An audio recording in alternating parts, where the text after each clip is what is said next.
Bonjour à toutes et à tous et bienvenue dans un nouvel épisode des podcasts de droit du numérique actualité consacré aujourd'hui à la semaine très salée de la chaîne C8 avec les décisions de l'Arcom, la nouvelle autorité qui remplace le CSA et Hadopi, et de la Cour européenne des droits de l'homme.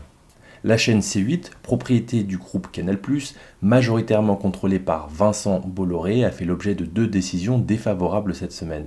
L'une par l'Arcom et l'autre par la Cour européenne des droits de l'homme, concernant la même émission de divertissement de Cyril Hanouna, Touche pas à mon poste.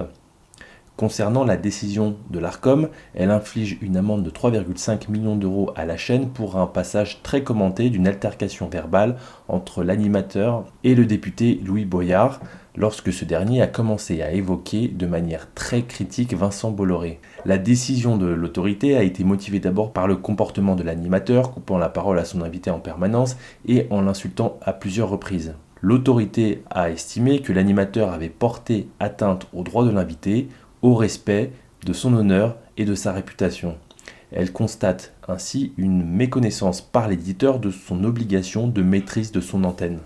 Ensuite, elle a constaté que l'invité n'avait pas pu s'exprimer justement parce qu'il émettait des critiques envers un actionnaire du groupe Canal+, en l'espèce Vincent Bolloré. Elle regrette que par ses agissements, les conditions qui garantissent l'indépendance de l'information n'étaient pas réunies. Et elle met en demeure la chaîne de se conformer à l'avenir à l'honnêteté et à l'indépendance de l'information.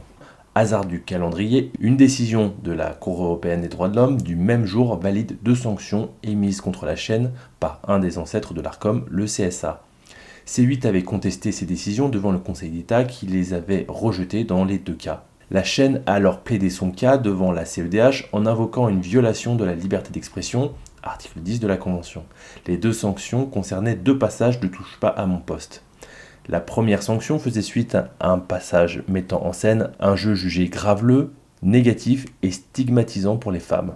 Ce passage avait généré 1350 plaintes auprès du CSA qui avait décidé de priver de publicité l'émission pendant plusieurs semaines. Le second passage portait sur un appel téléphonique de type canular qui a été jugé également négatif et stigmatisant, mais pour les personnes homosexuelles cette fois, et pour lequel le CSA avait reçu 25 000 plaintes et avait décidé d'infliger une amende de 3 millions d'euros. La CEDH a considéré que les deux sanctions pécuniaires avaient été particulièrement adaptées et qu'il n'y avait aucune raison de se départir de l'appréciation du CSA et du Conseil d'État.